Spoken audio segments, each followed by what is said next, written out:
तो हमें 14 मई को, जैसे 31st को गुरुजी ने वहां समाधि ली, तो 14 मई को हम मंडे रेगुलर जाते थे क्योंकि अंकल की ड्यूटी होती थी मंदिर जाप की। तो हमारी ये होता था हमें जाने जाना है मंडे। तो हम गए वहां पर। अभी हम जा रहे हैं तो बेटी ने देखा बैक मिरर से कि गुरुजी की गाड़ी आ रही है। तो उसने कहा पापा पीछे गुरुजी की गाड़ी है। तो अंकल ने साइड कर ली, टी पॉइंट के बाद दिखाई दी। तो गुरुजी आगे निकल गए। तो हम इकट्ठे इकट्ठे लगभग मंदिर में पहुंचे। आगे आगे गुरुजी की गाड़ी थी, पीछे पीछे हमारी गाड़ी। तो गुरुजी तो फटाफट गाड़ी से उतरे, अंदर चले गए। और हम जूते वगैरह रिमूव करके इधर, तब वो भी इधर ही होता था, जूते उतारने का वो है ना, वो बना हुआ। हमने निकाले तो भी थोड़ी आगे गए हैं चप्पल निकाल के। तो फिर वही बच्चा आया, कहता गुरु जी का आदेश है आंटी, आज ना यहीं से मत्था टेको गणेश जी के वहां, और वापस चले जाओ, गुरु जी का आदेश है। अब दिल में क्या है, इतनी एक्साइटमेंट थी कि गुरु जी आए हैं और ये आदेश आ गया कि घर जाओ।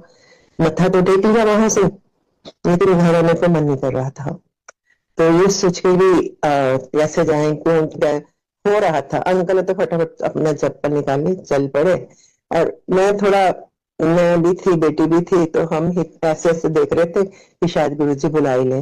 और वही हुआ, इतनी देर में अनीश आया, कहते गुरुजी ने बोला आ जाओ, क्योंकि अंदर भी संगत अभी थी कि आ जाओ, लेकिन शोर नहीं करना, चुपचाप आकर आराम से बैठ जाना। और गुरुजी अपने साथ एक आंटी थी, उनका बेटा था, एक आध अंकल थे। तो उनको पूरा मंदिर दिखा रहे थे चल चल के। तब रेनोवेशन हो रही थी, बड़े हॉल में भी रेनोवेशन चल रही थी, सारी किचन बड़ी बन रही थी। तो गुरुजी सारा उनको दिखा रहे थे। तो हम एक तरफ, जहाँ कॉफी स्टैंड है, पहले वहां बड़े फंक्शन में कॉफी की सर्व होती थी, तो हम वहां नीचे आराम से बैठ गए एक बार, जैसे गुरुजी का आदेश है वहां बैठे रहेंगे। तो गुरुजी बड़े धीरे धीरे चल रहे थे। तो मुझे अंकल ने बोला भी, कहते आज ना गुरुजी बड़े धीरे धीरे चल रहे हैं, गुरुजी ना बीमार लग रहे हैं। तो ये मन में था कि गुरुजी तो बीमार हो नहीं सकते, तो गुरुजी कैसे बीमार हो सकते हैं। मैं तो नहीं नहीं, आपको ऐसे ही लग रहा है। लेकिन क्या पता, क्योंकि वो हमारे सब संगत के कष्ट अपने ऊपर लेते थे, बहुत कल्याण किया उन्होंने। तो ये हमने फिर सोच एकदम आई और चली गई।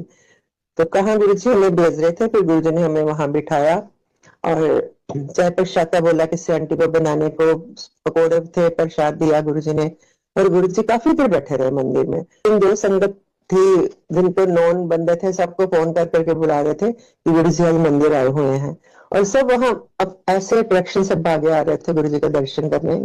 गुरुजी आज, तो गुरुजी बड़े मंदिर बड़े दिनों में आते थे, वैसे रेगुलर डेज में बहुत कम आते थे। तो सब वहां इकट्ठे गए। फिर गुरुजी ने अपने हाथों से चलते हुए हमें लड्डू प्रसाद दिया, और हमें ये नहीं पता था कि हमें जो प्रसाद है लास्ट टाइम गुरुजी से मिल रहा है। फिर हम घर आ गए अपने रूटीन में।